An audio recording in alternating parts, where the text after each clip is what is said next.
Halo Sobat Kuyo, welcome to Kuyo Podcast.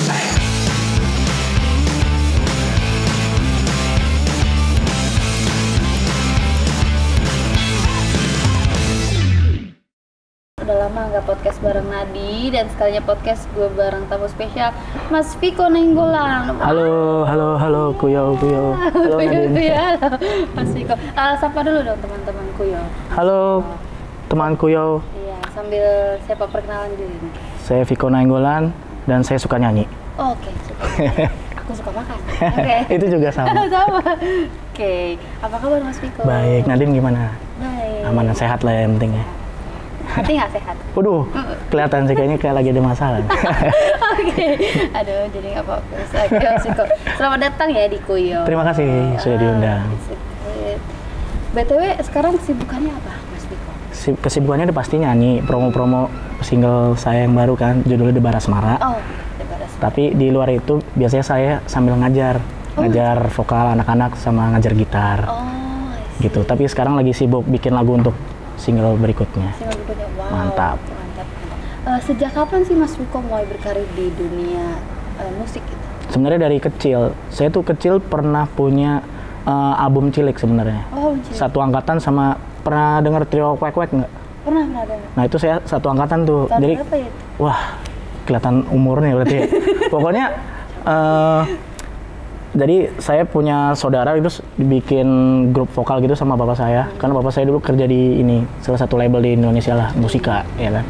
Terus bikin tandingannya tuh namanya Trio Owe Owe. Trio Owe Owe, mirip dong. Mirip makanya. Nah, dari situ saya mulai untuk bernyanyi ya. Tapi waktu kecil sih saya nggak begitu sadar kalau wah ini emang lagi jadi artis ya gitu. Pokoknya saya kalau syuting tuh bawaannya marah mulu. Kenapa ini marah? kapan kelarnya sih gitu. Karena nggak ngerti nih ngapain saya tuh. Ternyata emang jadi artis waktu masih kecil. Aduh, dari kecil jadi artis ya. Ngomongin soal karir ya, sejak kapan, maksudnya kenapa sih musik gitu? Kenapa nggak yang lain aja?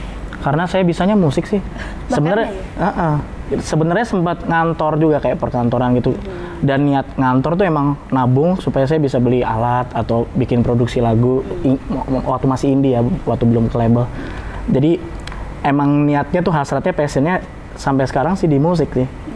Walaupun bisa kerja kantoran, tapi kayak aduh greget nih, pasti harus ada tujuannya biar gua mau kerja 100% di kantor itu. Tujuannya ya nabung, beli sesuatu yang berhubungan dengan musik. Jadi ya emang passionnya aja sih dari kecil. Udah passion terus jadi kerjaan juga. Iya itu kayak nggak kayak kerja tuh kayak udah hobi gitu. Hobi jadi dibayar gitu. Iya, enak banget. Seneng. Tapi BTW musisi inspirasinya siapa sih? Chrisye. Chrisye, Vina Panduwinata, pokoknya lagu lama tuh saya suka. Jadi ada kisahnya. Jadi waktu saya kecil nih, waktu masih SD nih, orang tua saya tuh unik. Dia banguninnya tuh zaman dulu kan masih pakai tape ya, kaset tape. Dia nyetel lagu Chrisye keras-keras, lagu The Beatles keras-keras. Jadi terpatri lah, terinfluence di otak gitu. Kok lama-lama suka ya. Jadi banguninnya dengan musik-musik kayak gitu. Jadi kayak sampai sekarang suka lah lagu-lagu lama gitu. Lagu favoritnya dari Chrisye? Waduh banyak ya. Chrisye tuh king of popnya Indonesia lah. Kalau luar negeri kan Michael Jackson ya.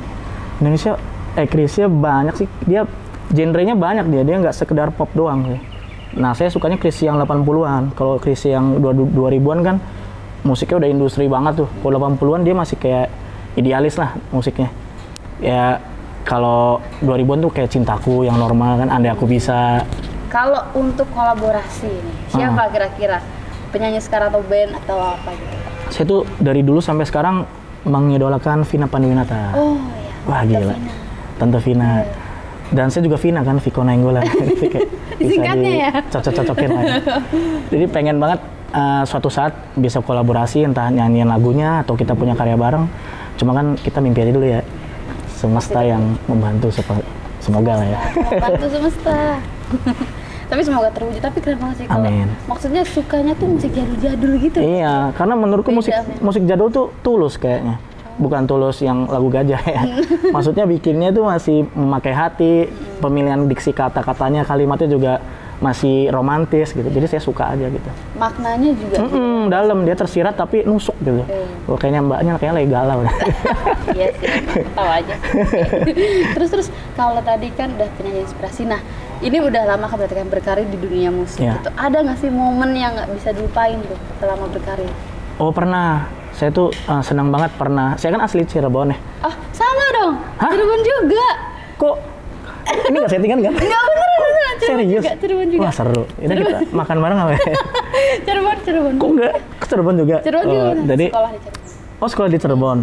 Jadi dulu tuh saya sempat ikut hip hop gitu. Oh, hip hop. Nah terus sampai ke luar negeri nyanyi di Malaysia, kayak ikut Wonderful Indonesia gitu kan, kayak promosiin Indonesia di acara festival balon udara internasional. Dia nonton bule-bule semua, nyanyiin lagu-lagu Cirebon, lagu barat juga sih. Nah di situ kayak momen gak terlupakan, karena saya nggak ekspektasi mereka bakal seseneng itu. Karena saya mikir kan saya musisi daerah gitu ya, siapa sih yang mau denger? Nggak taunya mereka semua kayak pada datang, respect, hargain untuk nonton, seneng-seneng gitu. Itu kayak nggak terlupakan sih. Saya nyanyi 3 hari di situ. 3 hari? Ya Itu maksudnya konser atau- festival. Festival, jadi hari pertama sama hari terakhir, sampai hari terakhir. Lo bawain lagu-lagu daerah? Dicampur, kadang di mix daerah, dicampur lagu-lagu kekinian gitu. Pakai musik DJ gitu, hip hop gitu lah. Oh iya, hip hop. Berarti perwakilan ya itu, perwakilan Indonesia atau? Perwakilan Indonesia. Mereka taunya kami artis dari Jakarta kan, padahal itu dari daerah. Di Malaysia ya? Iya, di Itu Malaysia. tahun berapa berarti? 2017. Oh, baru. Itu tadi yang nggak terlupakan tuh. Nah, abis itu kalau lagu pertamanya kapan pertama kali dirilis? Sebelum yang Debar Asmara ini? Ada judulnya Nirmala, tahun 2019, dan itu masih belum sama label saya yang sekarang. Dan itu masih produksi sendiri, semua sendiri. Kayak yang saya tadi bilang. Juga ya, udah. Ya, kayak yang saya bilang tadi, saya nabung ngantor tuh untuk bikin karya. Nah itu hasilnya Nirmala. Nirmala. Bikin single pertama. Single pertama saya Nirmala 2019. 2019. Nah, abis itu bukan di 2020 pandemi ya? Nah itu dia. Nah, itu gimana tuh? Kalau pandemi saya malah asik untuk makin berkarya karena bingung mau ngapain juga kan. Jadi di rumah bikin lagu, bikin embang lagu untuk dirilis. Akhirnya ketemulah Debar Asmara. Nah, kalau Debar Asmara sendiri ceritanya tentang apa? Tentang kamu. Pokoknya kalau Debar Asmara tuh saya bukan cerita pribadi sih. Itu kayak imajinasi saya terhadap nuansa orang pesta zaman 80-an tuh gimana sih, atau zaman dulu yang dimana kan belum ada HP, gadget segala kan. Jadi ceritanya itu tentang seorang laki-laki dan perempuan di suatu pesta. Mereka mingle di suatu pesta gitu, terus saling tatapan dari jauh-jauh, tapi nggak malu untuk ngutarain. Maksudnya nggak malu untuk, hey kenalan dong gitu. Oh, jadi langsung cuma, sikat gitu? Oh enggak, cuma kepo-kepo, curi-curi pandang, senyum gitu-gitu aja. Oh, soalnya jadul ya? Jadul, kan belum ada yang berani kan.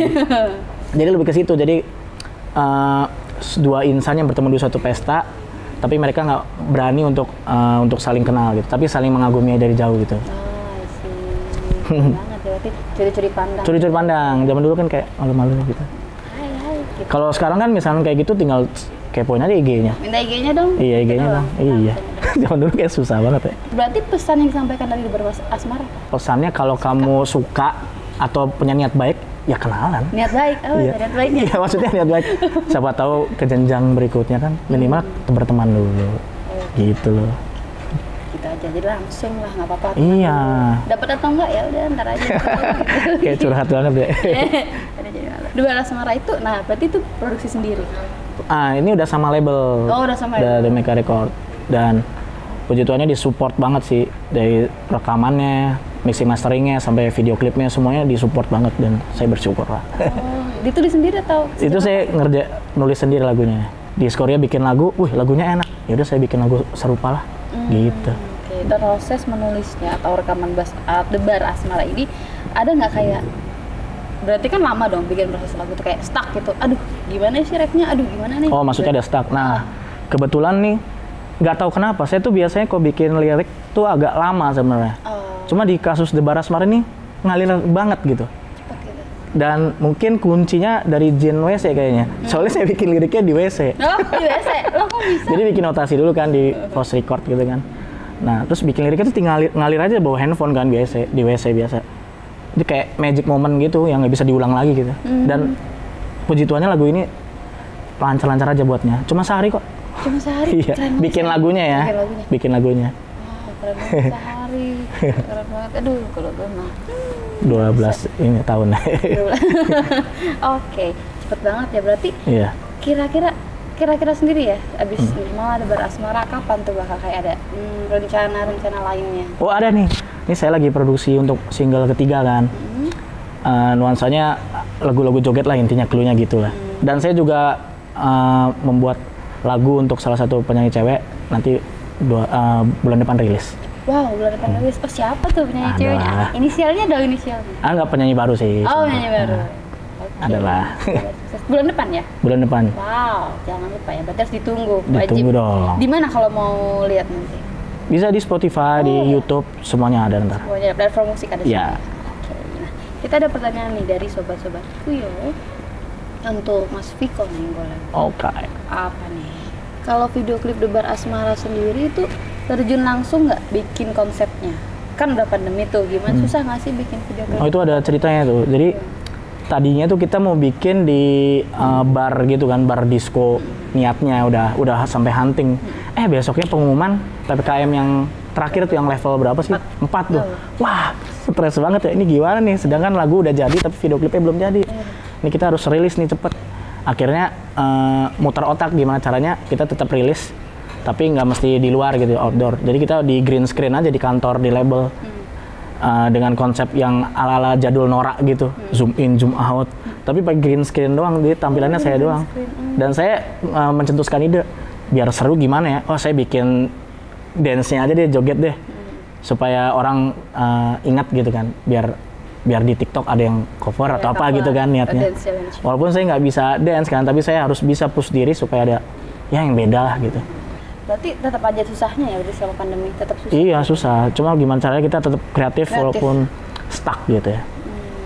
Wah, kita next pertanyaan. Nah, soal idealisme seorang penyanyi atau musisi, Mas Viko ini termasuk musisi yang membuat lagu ngikutin pasar atau enggak? Nah, dalam artian pasar ini misalnya bikin genre A, Mas Viko juga bikin genre A, kayak gitu. Oh enggak sih, aku sih bikin lagu yang aku suka aja sih. Karena aku percaya, aku tipe yang pasar mengikutiku gitu, karena aku yakin semua genre itu punya pasar yang masing-masing gitu. Tapi semenjak berjalannya waktu, kedewasaan dalam bermusik, aku sekarang agak 60-40, 60 idealis, 40 supaya masyarakat umum bisa mudah gitu. Mudah. Gitu. Suka juga ya? Suka dong. Oke, nah kalau musik indie, gimana pandangan Mas Viko tentang genre lain, misalnya kayak pop atau dangdut?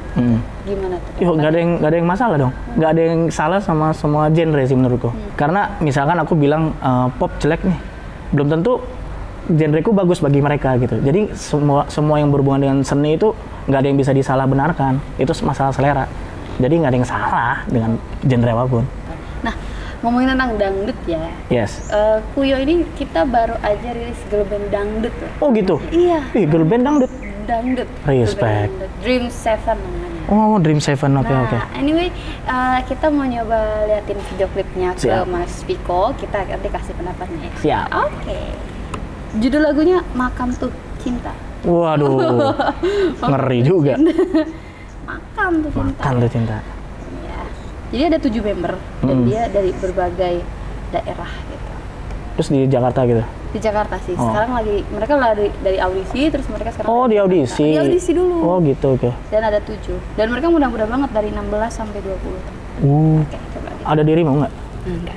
Aku kan 2. Oh iya. Tadi kan 34. 34 detik lagi.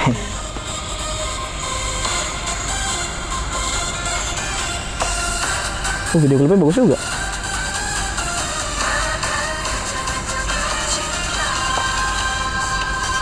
Apa namanya? Konsepnya kayak Jepangan tapi lagu dangdut ya? Iya. Unik juga.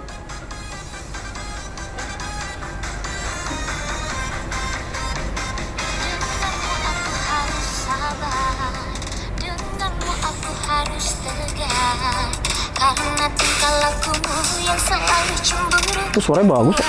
Iya dong.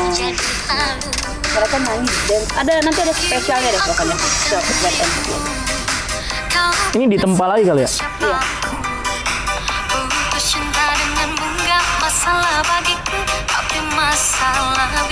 Enggak, dari konsep aja unik sih. Girl band dangdut ya? Tapi bukan dangdut yang orang pandai yang inget gitu. Iya. Kan kayak ini genrenya ini yang dangdut kekinian lah. Pada joget.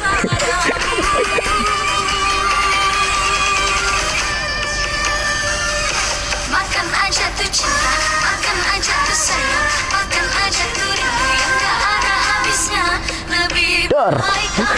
Masih gitu. Ini di TMI ya? Benar? Zaman ini ya. Iya kan? Ya, tahu lah pasti. Kita juga.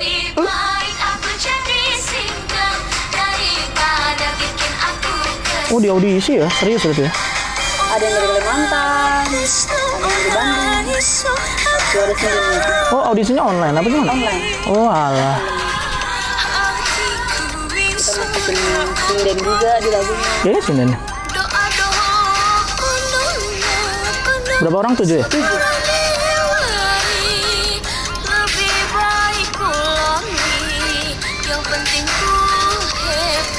Oh,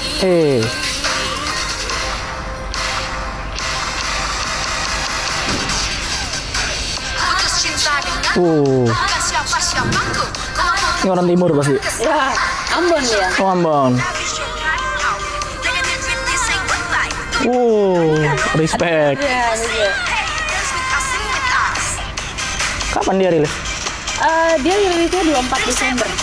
Oh, kemarin. Ya, baru juga. Mau sebulan ya.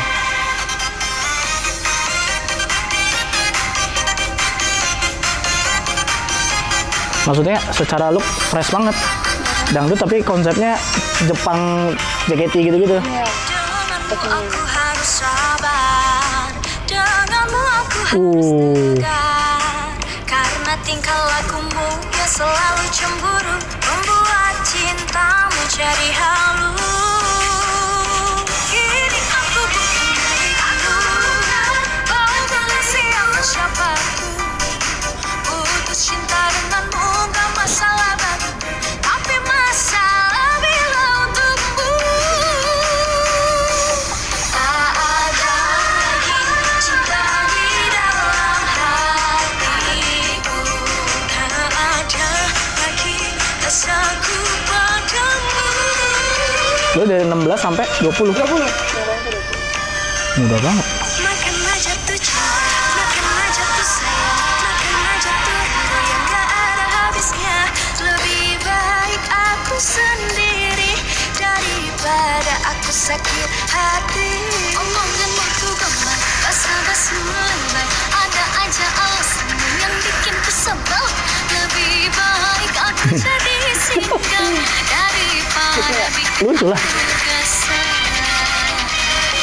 Makan aja tuh cinta, makan aja tuh sayang, makan aja tuh rindu yang gak ada habisnya. Aku sih nggak tahu ya, di Indonesia kayaknya nggak ada deh yang gini. Baru mereka berbanding. Makanya. Omonganmu tuh gombal, basa-basi meledai, ada aja alasannya yang bikin ku sebel. Lebih baik Ini jogetnya gabung modern dance sama dangdut ya? Keren juga. ada bikin aku kesel. Na na na na na na na Iya, na na lagi na na inget na na. kan yang lagunya. Mantap. Dream Seven, respect. Gimana? Dari video klipnya di mana part favorit Mas Piko? Pas itu saya kaget tiba-tiba ada rap, ada sinden yang tadi tak pikir wah paling dari awal sampai akhir gini. Oh enggak ya. Pokoknya dari idenya aja bagus loh. Bikin girl band, tampilan Jepangan tapi dangdut gitu. Dan anak-anak itu kayak kekinian gitu. Iya. Jadi secara nggak langsung nih kayak mempromosikan dangdut ke anak-anak zaman sekarang gitu yang mungkin udah mulai pudar kan. Tapi dangdut mah never die lah ya. Yo, respect Dream Seven. Ya, Mantap. Oke, thank you Mas Piko. Oke, balik lagi tadi ya. Tadi kan pokoknya semua genre itu nggak ada masalah. Nggak ada masalah asal bikinnya tulus dengan hati. Nah, itu tadi. Kalau berkarir dengan musik juga sama. Iya, jangan setengah-setengah. Kalau nyemplung sekalian gitu. Oh, nyemplung sekali. Iya. Basah. Bahasa benar. Oke, kita lanjut ke Sobat Kuya lagi. Ada pertanyaan lagi. Karena kan tren digital yang baru banget ya. Oke, pandemi ya. Yo, Digital itu kan berpengaruh. Kalau misalnya TikTok itu kan melahirkan penyanyi yang cover terus mereka bikin lagu kayak gitu. Iya. Gimana pendapat Mas Piko tentang fenomena ini? Sebenarnya saya tuh nggak main TikTok saya sebenarnya. Iya. Tapi pernah loh, saya sekalinya main TikTok viral. Oh. Jadi kamu nggak tahu ya, kamu pernah lihat nggak ya? Jadi saya bikin sketsa bahasa-bahasa orang Indonesia. Waktu itu nonton lebih jutaan ya, aku nggak ngerti lagi. Wow. Sampai di kemana-mana. Nah, tapi habis itu saya udahlah cukup lah, takut menghabiskan waktu saya gitu. takutnya main TikTok terus, teman saya main TikTok terus. Nggak ada yang salah sih sebenarnya. Cuma ini kan kembali ke pribadi masing-masing. Tapi kalau untuk kayak penyanyi yang cover mungkin dari TikTok atau digital atau dari Instagram atau tempat lainnya, ya nggak ada yang salah karena saya juga dulu penyanyi cover kan. Jadi kayak ngelatih mental, ngelatih sendiri, bikin karya sendiri. Apalagi lagi pandemi, nggak ada panggungan, pasti kan orang cover. Siapa tahu ada yang nyangkut. Kayak ada kan si Melly Guslow tuh dapat penyanyi gara-gara nyanyiin lagunya dia, terus sampai mau diproduserkan, diproduksi ya maksudnya. Zaman sekarang tuh gila keren banget ya. Mau bikin karya atau mau jadi terkenal tuh semua bisa gitu kalau kamu tahu caranya dan tekun aja sebenarnya. Juga lewat sosial media. Iya gitu, gila sosial media tuh. Gak harus yang ngapa-ngapain Iya. gitu, kemana-mana. Kayak kamu bikin single sendiri aja pasti bisa produksi sendiri. Bikin ya nanti. Iya dong. Judulnya Mabok Janda. Ya ampun, mabok Kalian janda. jangan mau kalah mental gitu. Masa janda. Belum nikah juga. Iya, Oke. bener-bener. Oke. Ada nggak sih mimpi-mimpi yang belum terwujud dari Mas Viko? Ada jadi orang kaya. Oke, sama. Amin. Punya rumah, nikah, beli mobil. Itu sih impian gue juga semua. Mimpi apa nih maksudnya nih? Kayak tadi kan, jadi orang kaya. Oh iya benar sih. Oh enggak, kalau misalnya di dunia musik, saya tuh pengen punya album gitu ya. Tapi yang nyanyi orang-orang, saya cuma ciptain lagu doang gitu. Oh, bukan Mas Viko yang nyanyi. Enggak. Jadi kayak Penyanyi-penyanyi yang udah ini kali. ya bisa Tante Vina. Tante gitu. Vina atau orang-orang penyanyi-penyanyi yang baru mau naik gitu. Karena saya makin kesini tuh makin suka dibilang lahir sebenarnya. Kayak bikin lagu. Kemarin saya bikin lagu untuk anak-anak juga. Namanya Dava. Judulnya Layang-Layang. Jadi kayak wah enak juga bikin lagu ya. Tapi orang yang nyanyiin. Kadang saya bikin lagu tapi nggak pas dengan saya gitu kan. Kalau lagu kan cocok-cocokan ya. Nah mimpinya itu sih. Terus punya konser gitu. Kalau mimpi kan masih setinggi langit. Kira-kira project apa yang bakal selain tadi ada single ketiga, ada album juga kah tadi yang baru? Oh nggak single. Jadi project terdekat saya bikin lagu ketiga kan sama saya udah selesai memproduksi salah satu lagu untuk penyanyi cewek nanti. Jadi yang terdekat 2 project itu sih. Ditungguin aja. Tunggu ya sobatku yo. Oke, nah terakhir ya pertanyaan terakhir. Kasih pesan dong buat kayak mungkin selain sobat Kuyo yang mau merintis musik di dunia musik atau penyanyi-penyanyi baru lainnya. Ya pokoknya kita harus memanfaatkan kondisi sekarang yang serba mudah, udah ada YouTube, Spotify, dan digital platform lainnya. Jadi kalau kamu punya karya, punya semua yang ada di otak, ya luapkan aja itu karya jadi sesuatu yang bisa dikenang gitu. Karena seorang musisi itu baru bisa dibilang musisi kalau kamu punya karya gitu. Oke. Jangan ragu-ragu. Jangan ragu, sekarang dipermudah semua bisa. Oke. Nah ini yang ditunggu-tunggu. Coba dong nyanyiin ref-nya dikit aja ya. Boleh. Ya, oke. Gelora cinta berseri, penuh pesona hayalkan sang imaji, terpancar indah manik matanya, percikan cinta, tebarkan rasa, kasmaran dua insan bersama, seketika. Asik. Terima kasih. Enak banget lagunya. Oke, ya Mas Viko. Thank you ya udah sama-sama datang di podcast hari udah ini. diundang, terima kasih. Cuaca yang Indie sekali. makasih ya. Oke. Untuk sobat Kuyo di mana aja sih kalau misalnya mau cari tahu tentang Mas Viko? Jadi kalian bisa follow Instagram saya di @_veriko atau kalian bisa ke YouTube saya Viko Nainggolan atau Dumeka Records, dan kalian bisa dengar karya saya di seluruh digital platform, tulis saja Viko Nainggolan, nanti pasti ada. Gaskan. Yuk, buruan. Oke, sobat Kuyo, itu tadi podcast kita bareng Mas Viko Nainggolan. Dengerin lagunya di semua platform musik, dari Spotify, dan yang lain-lain. Dan sobat Kuyo, jangan lupa untuk stay tune terus konten-konten Kuyo di Instagram Kuyo_ID dan YouTube di Kuyo ID. See you. See you. Thank you Mas Viko. Terima kasih. Yeay.